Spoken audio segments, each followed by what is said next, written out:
আসসালামু আলাইকুম। আসসালামু আলাইকুম স্যার।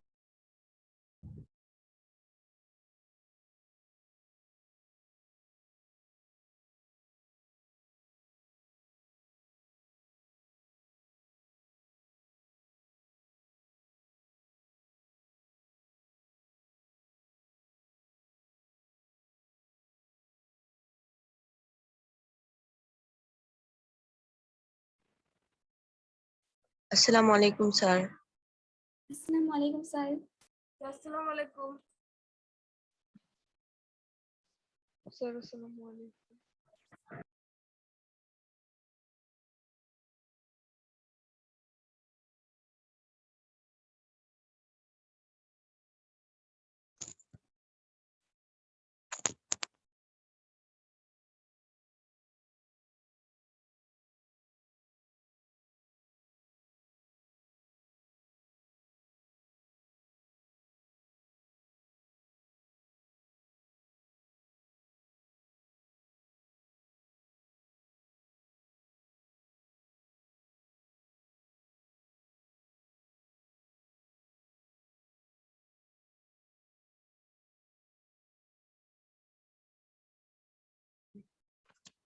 স্যার আসসালামু আলাইকুম।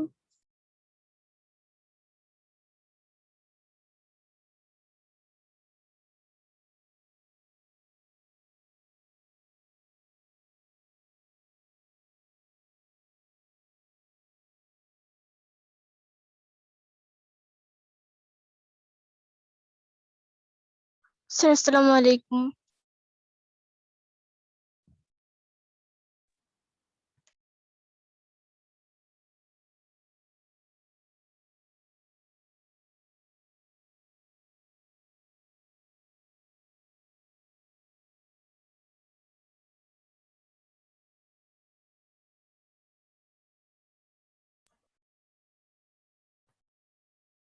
ওয়ালাইকুম আসসালাম।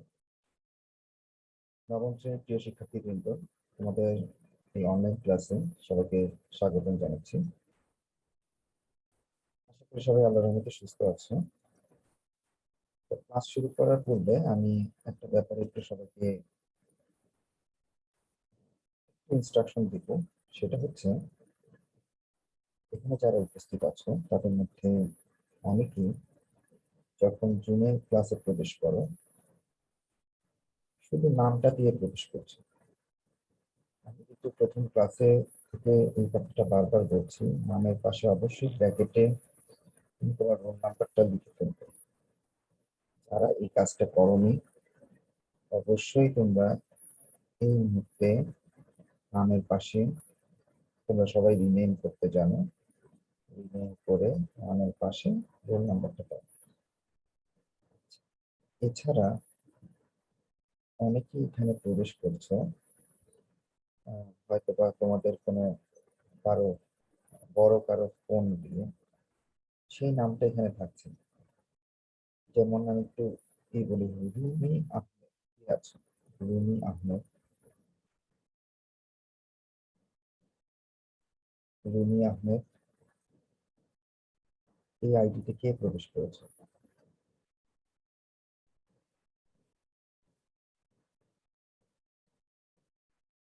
রুমি আহমেদ কে?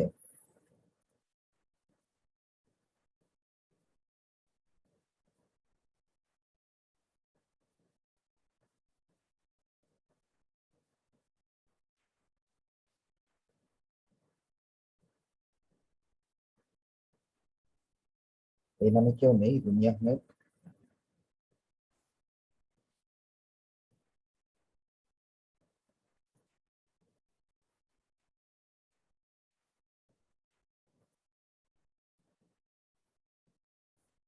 আচ্ছা, যাই হোক শিক্ষার্থীরা, তোমরা তোমাদের, আবারও বলছি,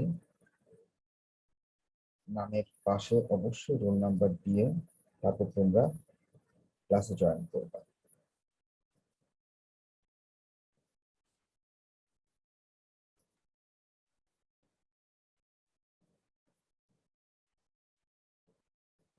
আমার কথা কি সবাই শুনতে পাচ্ছ?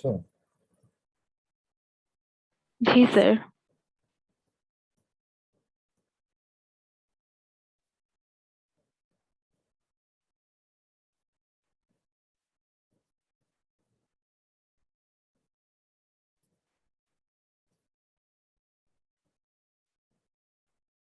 যাই হোক, তোমাদের যে ইনস্ট্রাকশনটা আমি দিলাম সবাইকে, সবাই ইনস্ট্রাকশনটা ফলো করবা। যদি ইনস্ট্রাকশনটা ফলো না করো, প্রবলেমটা হবে তোমাদের প্রেজেন্ট দেওয়ার সময় দেখা যাবে আমি যাদের রোল নাম্বার গুলো পাবো কেবল তাদের প্রেজেন্ট গুলো এখানে দিয়ে দেবো। কারণ নাম খুঁজে খুঁজে রোল নাম্বার দেখার মতো সময় আসলে হয় না। তো আমি আবারও বলছি, নামের পাশে রিনেম করে তোমরা তোমাদের রোল নাম্বার গুলো দিয়ে দিবা। আর যারা অন্য কারো বাবা মা অথবা অন্য কারো নাম দিয়ে প্রবেশ করছো, তারা অবশ্যই তোমরা তোমাদের নিজস্ব নাম দিয়ে তারপর প্রবেশ করবা।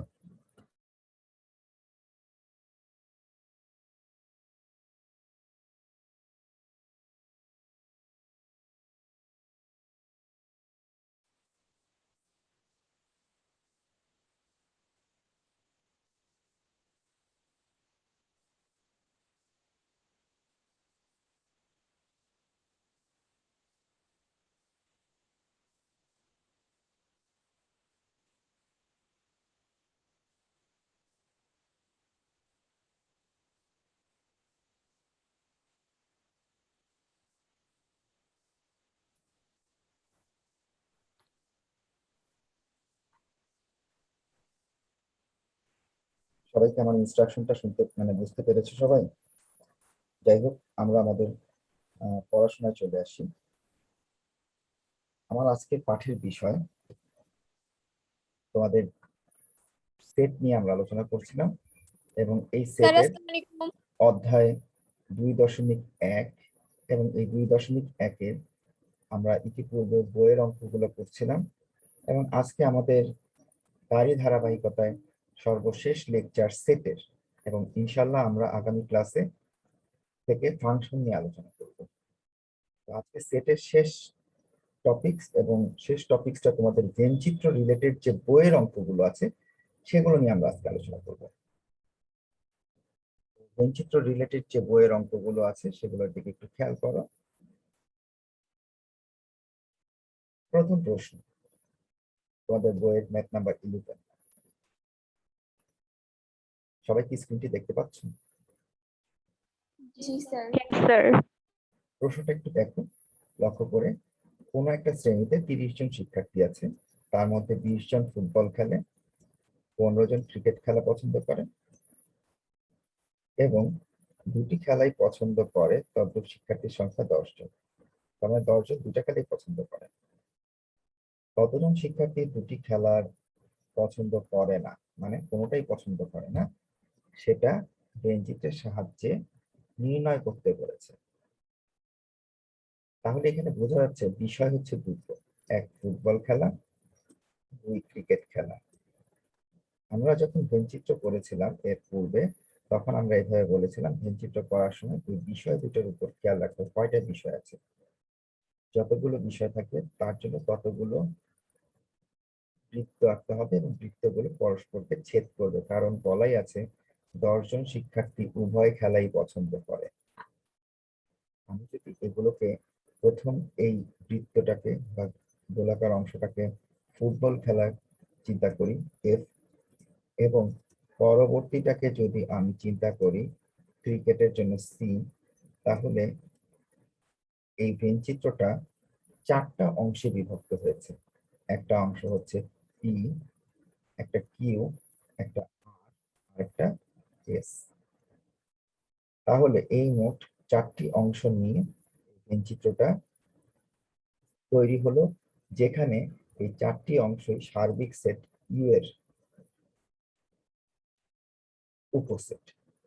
তার মানে এই ভেনচিত্রের সর্ব বাম দিকে অথবা ডান দিকে আমরা এই ইউটা লিখব, এবং এই ইউটা অর্থাৎ সার্বিক সেটটা এই 4টা সেট নিয়ে তৈরি। একটা হচ্ছে পি, একটা কিউ, একটা আর, একটা এস।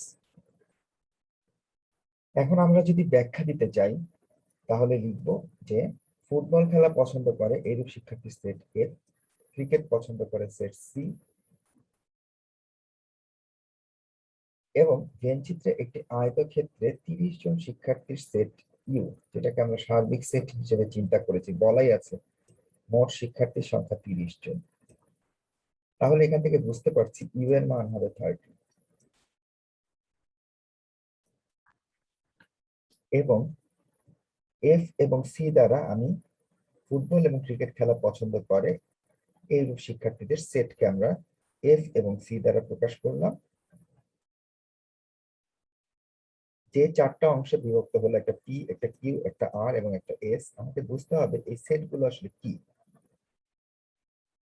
প্রথম কিউ যদি বলি, কিউ সেটের সদস্য তারাই হবে যারা কেবলমাত্র ফুটবল খেলা পছন্দ করে। দেখো এখানে কিন্তু ক্রিকেটের সাথে কোনো সম্পর্ক নাই, তার মানে কিউ হচ্ছে যারা কেবল ফুটবল পছন্দ করে। এস হবে তারাই যারা, এসটাকে আমরা একটু এই পাশে লিখি, এস হবে তারা, তাদের সেট যারা কেবল ক্রিকেট খেলা পছন্দ করে। আর হচ্ছে তাদের সেই সকল শিক্ষার্থীদের সেট যারা ফুটবল এবং ক্রিকেট উভয় খেলাই পছন্দ করে। এবং পি হচ্ছে সেই সকল শিক্ষার্থীদের সেট যারা কোনো খেলাই পছন্দ করে না। তো আমি মনে হয় আশা করি সবাইকে এই জিনিসটুকু বুঝাতে পেরেছি কোনটা কি উপাদান এবং কোনটার নাম কি এবং কোনটা দ্বারা কি প্রকাশ করে এই পিকিউআরএস এর মধ্যে। এই পিকিউআরএস নিয়ে কারো কোনো প্রশ্ন থাকলে আগে করো।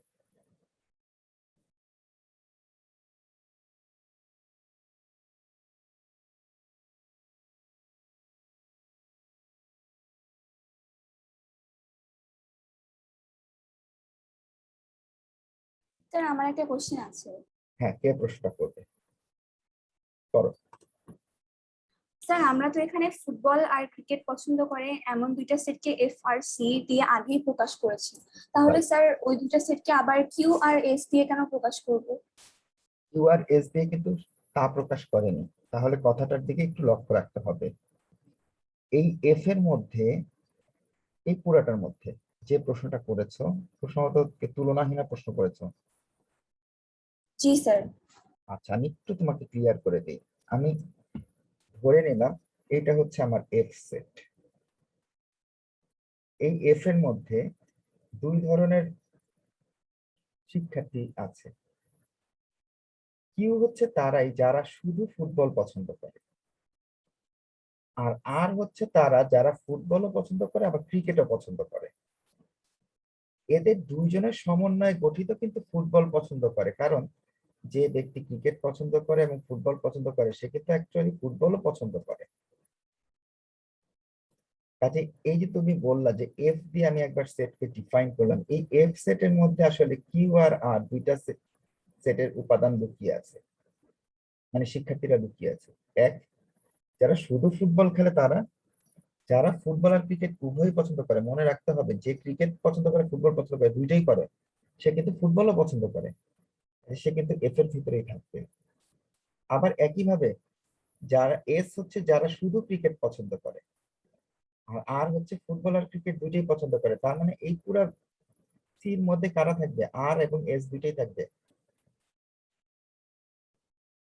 কাজে সি হচ্ছে শুধুমাত্র তাদের সেট যারা ক্রিকেট পছন্দ করে। কিউ হচ্ছে শুধু তাদের সেট যারা ফুটবল পছন্দ করে। আর হচ্ছে তাদের সেট যারা ফুটবল ক্রিকেট উভয়ই পছন্দ করে।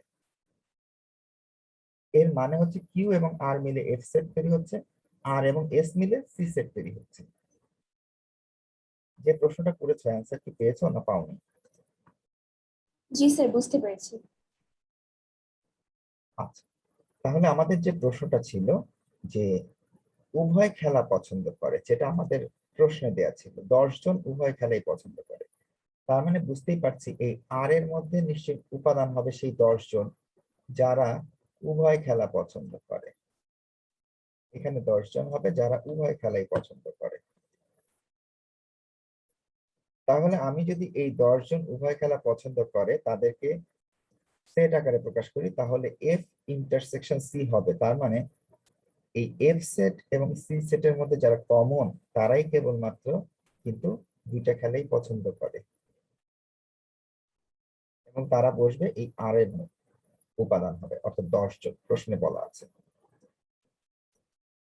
তাহলে যদি আমরা বলি শুধু ফুটবল পছন্দ করে কতজন, এই যে এখান থেকে তুমি তোমার অ্যান্সার পেয়ে যাবা যে প্রশ্নটা করেছিলা আমরা জানি টোটাল ফুটবল পছন্দ করে 20 জন, কিন্তু তার মধ্যে আবার 10 জন ফুটবল ক্রিকেট দুইটাই পছন্দ করে। তাইলে এই 20 থেকে 20 জন হচ্ছে এই পুরা এফ সেটে থাকবে, অর্থাৎ তারা ফুটবল পছন্দ করে।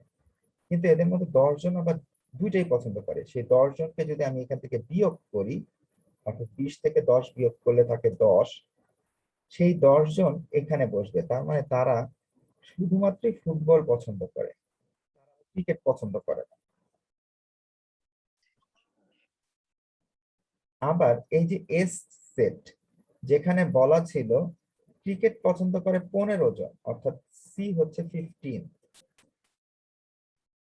15 জন ক্রিকেট পছন্দ করে, তার মধ্যে কিন্তু আবার এই 10 জন কিন্তু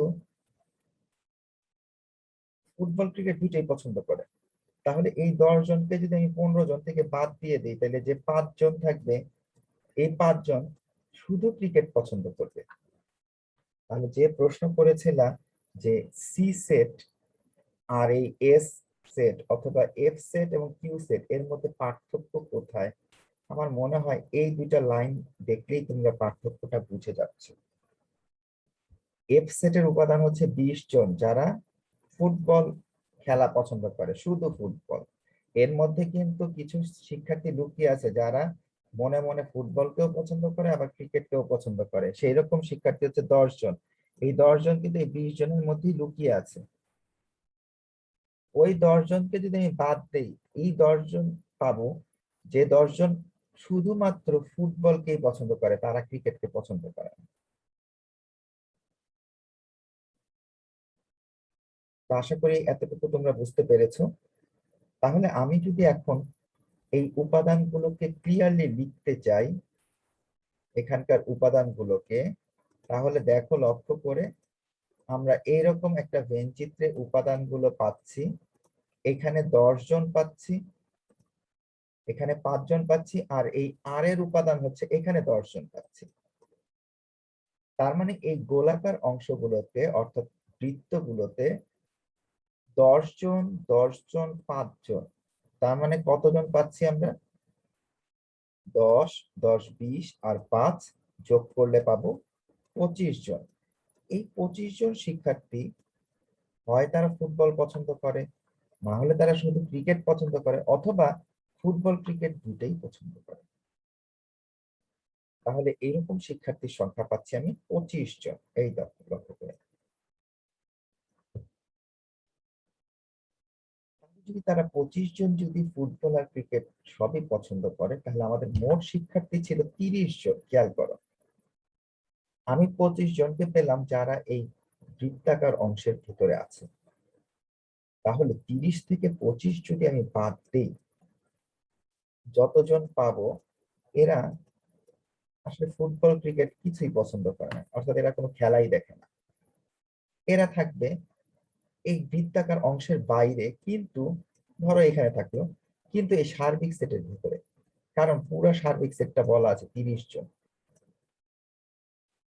আমি বৃত্তাকার অংশে পেলাম 25 জন, তাহলে যে 5 জন থাকবে তারা ওই সার্বিক সেটের ভিতরে থাকবে, কিন্তু বৃত্তের বাইরে থাকবে। এটা এখানে হতে পারে, এটা এখানে হতে পারে, এটা এখানে হতে পারে, যে কোনো জায়গায় হতে পারে। 5 জন শিক্ষার্থী কোনো খেলাই পছন্দ করে না। তো আশা করি অঙ্কটা তোমরা বুঝতে পেরেছো। কারো কোনো সমস্যা থাকলে বলো। খুব দ্রুত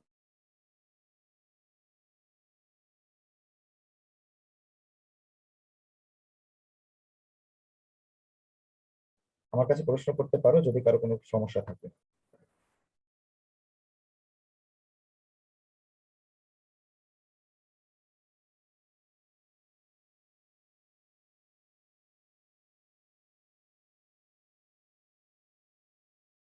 স্যার কোনো সমস্যা নেই।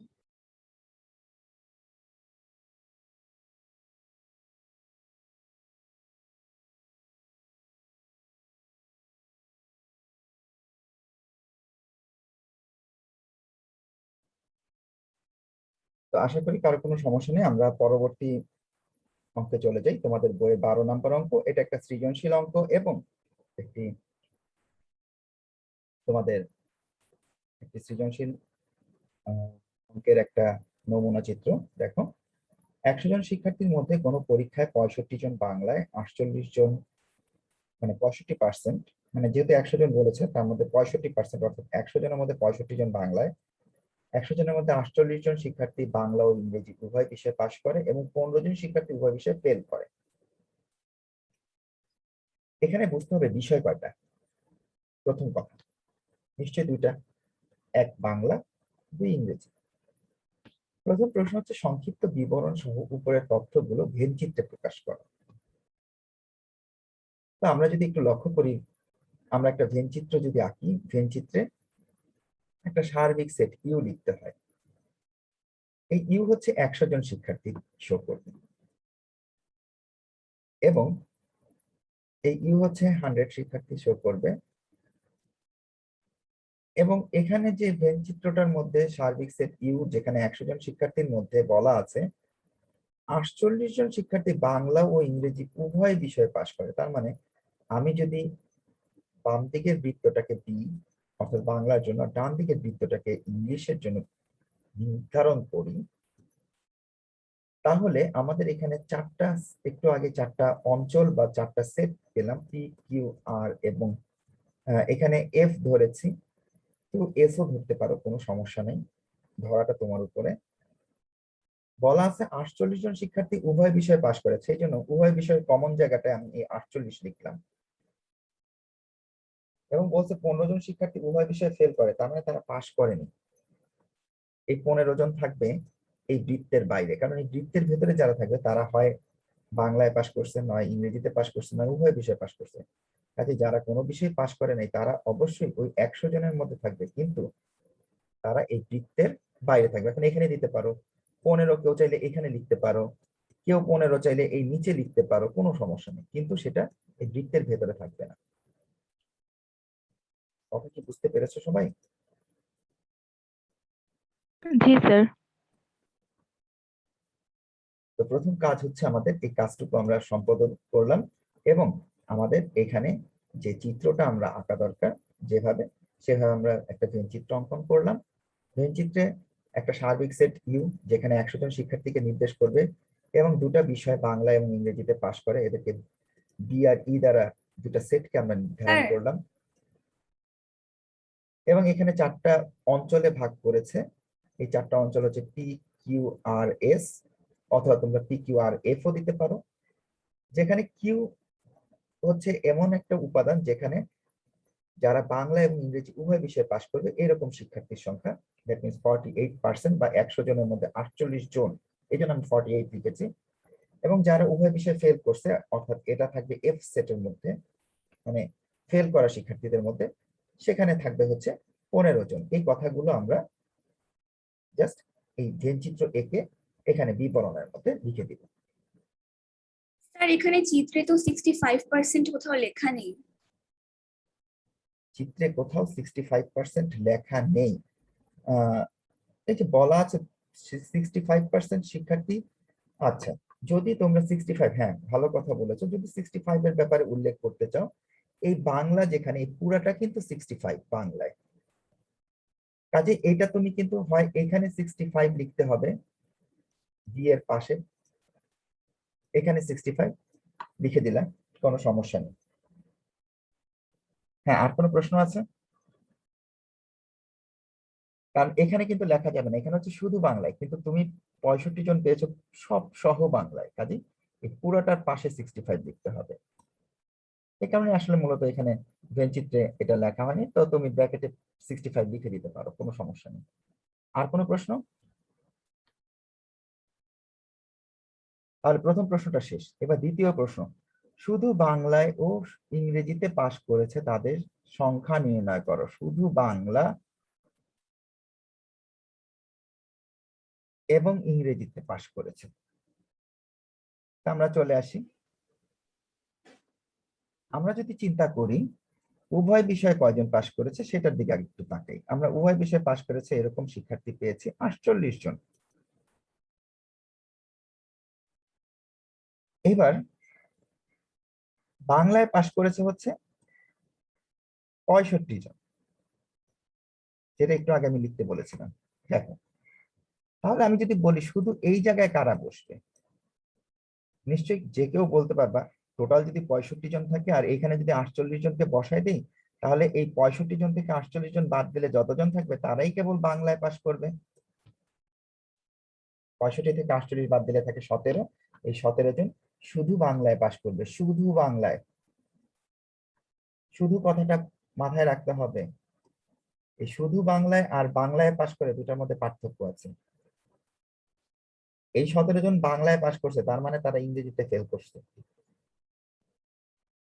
তার মানে শুধু বাংলায় পাশ করা বলতে বুঝবো শুধুমাত্র বাংলাই পাশ করছে, বাট ইংলিশে ফেল করছে। আর এই 48 জন বাংলা ইংরেজি দুইটাতেই পাশ করছে। তো আমার কথা মনে হয় বুঝতে পেরেছো আশা করি। তাহলে যে বলেছিলাম যে 65% এটা বেঞ্চিত্রে আমরা কোথায় রাখবো, তো তোমরা ব্র্যাকেট দিয়ে এখানে 65 দিয়ে দিতে পারো, তাহলে তোমাদের মানে যেটা লেখা দরকার সেটা কাজ শেষ হয়ে যাবে। এবং পরবর্তী বেঞ্চিত্রে তোমাদের এখান থেকে কেন 48 বিয়োগ করলাম সেটাও বুঝতে পেরেছো। এবং এখানে হবে হচ্ছে আমাদের 17 জন, তার মানে আমরা এখানে থেকে শুধুমাত্র বাংলায় পাশ করে এরকম শিক্ষার্থী পেলাম 17 জন। এইটুকু বুঝতে কারো কোনো সমস্যা আছে কিনা?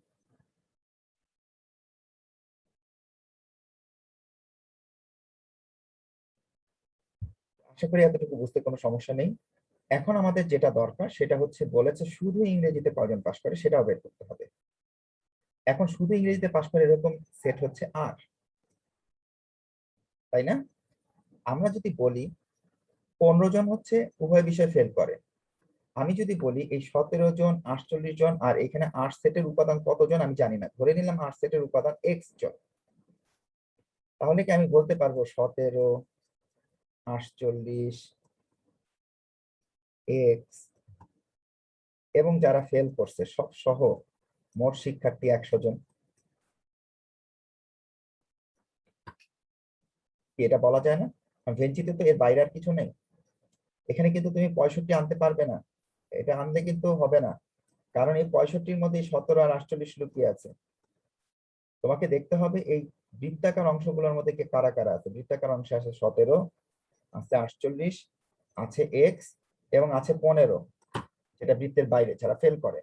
এই সব মিলেই তো আমার মোট শিক্ষার্থী 100 জন। তাহলে আমি যদি শুধুমাত্র এক্স এর মান বের করতে চাই, যদি আমরা নর্মাল ইকুয়েশন চিন্তা করে সমাধান করি, তাহলে এক্স বের করতে গেলে এই 100 থেকে 15 48 এবং 17 কি করব? বিয়োগ করব। দেখো তাই করেছে। এবং এটা বিয়োগ করে যে অ্যান্সারটা পেলাম 20 জন, সেই 20 জন হচ্ছে যারা শুধুমাত্র ইংরেজিতে পাশ করে। এইভাবে আমরা মোট শিক্ষার্থী থেকে 3টা অংশ দেয়া থাকলে চতুর্থ অংশটা আমরা সহজেই যোগ বিয়োগ করে বের করতে পারবো।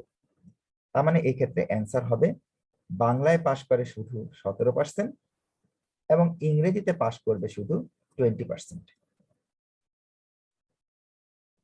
এটা নিয়ে কারো কোনো প্রশ্ন থাকলে করো।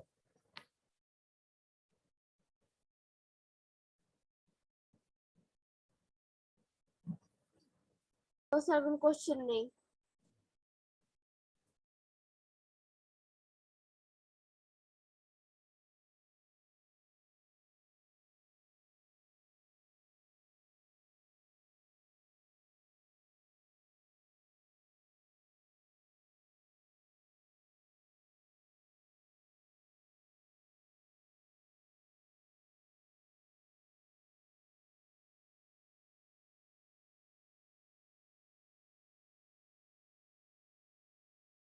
আমরা আমাদের সর্বশেষ অংশে চলে যাব। আমাদের সর্বশেষ অংশটা বলা আছে উভয় বিষয়ে পাস এবং উভয় বিষয়ে ফেল করা শিক্ষার্থীদের যে সংখ্যা দুটো আছে এদের মৌলিক গুণনীয়কের সেট দুটির আবার সংযোগ সেট বের করতে বলছে। আচ্ছা, উভয় বিষয়ে পাস কতজন করেছিল? আমাদের প্রশ্নে বলা আছে 48 জন। এটা হচ্ছে উভয় বিষয়ে পাস, আর উভয় বিষয়ে ফেল করে 15 জন। এই দুটা তথ্য কিন্তু আমাদের প্রশ্নে দেয়া আছে। এখন এদের আবার কি বলছে? মৌলিক গুণনীয়কের সেট দুইটার আবার সংযোগ সেট, একবার মৌলিক গুণনীয়ক বের করতে হবে, তা দিয়ে আবার সেট তৈরি করতে হবে, তারপর আবার তাদের কি বের করতে হবে, সংযোগ বের করতে হবে। তিনটা কাজ। তো এই জিনিসটা আমরা এখন একটু লক্ষ্য করব যে কিভাবে আমরা মৌলিক গুণনীয়কের সেট বের করতে পারি। আমাদের এখন টার্গেট হবে মৌলিক গুণনীয়কের সেট বের করা।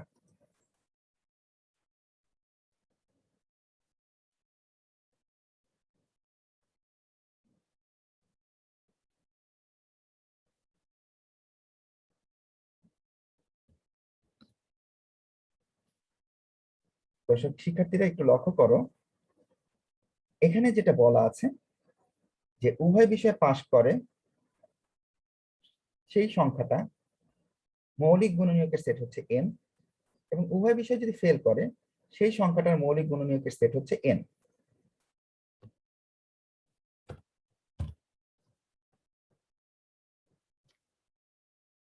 এখন আমরা উভয় বিষয়ে পাশ করে এরূপ শিক্ষার্থী পেয়েছিলাম 48।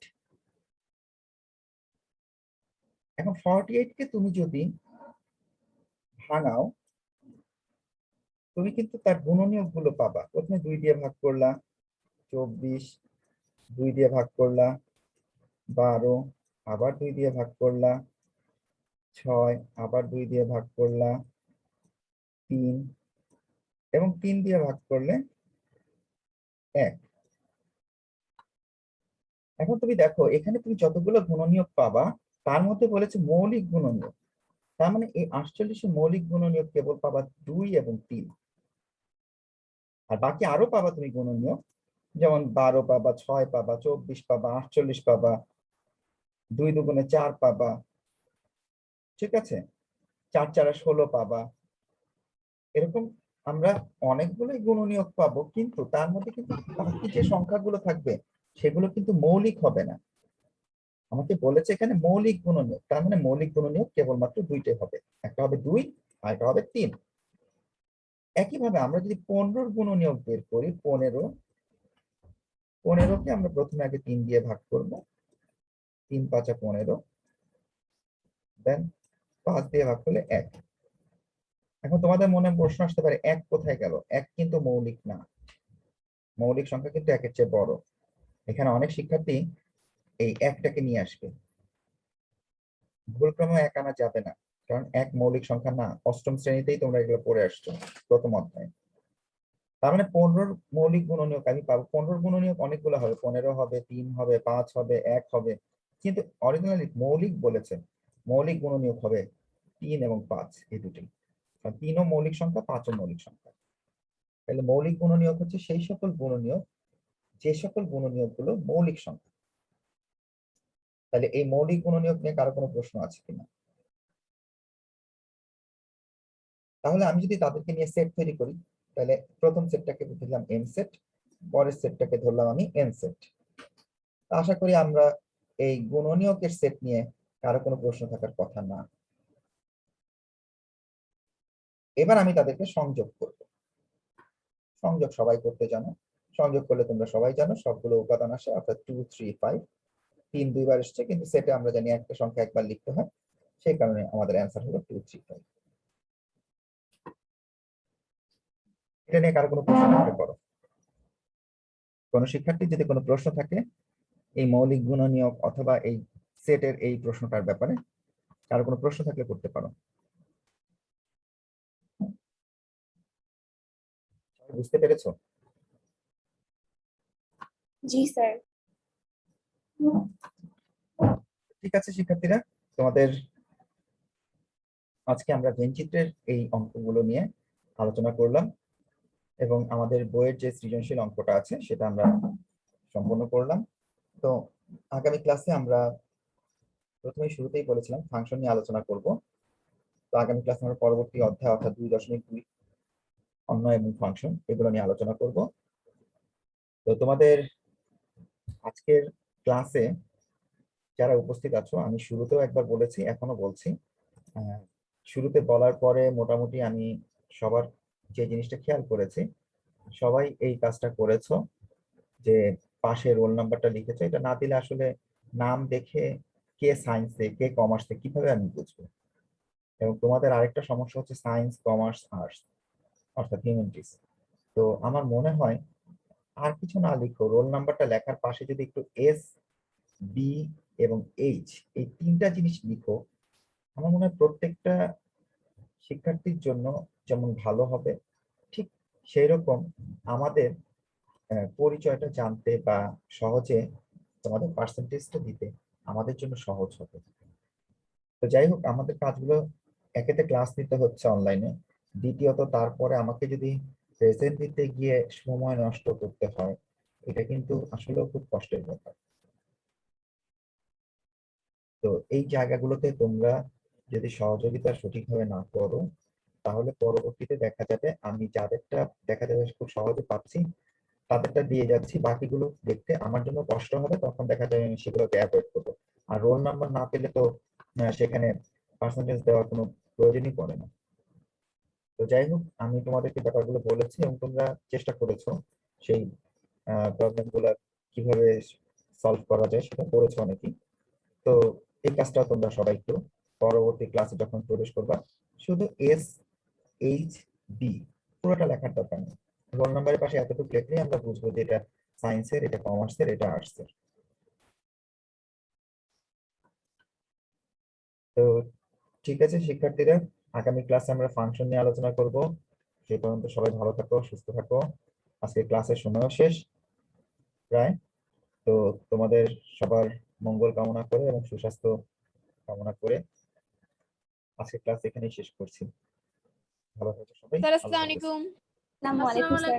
আসসালামু আলাইকুম। আসসালামু আলাইকুম।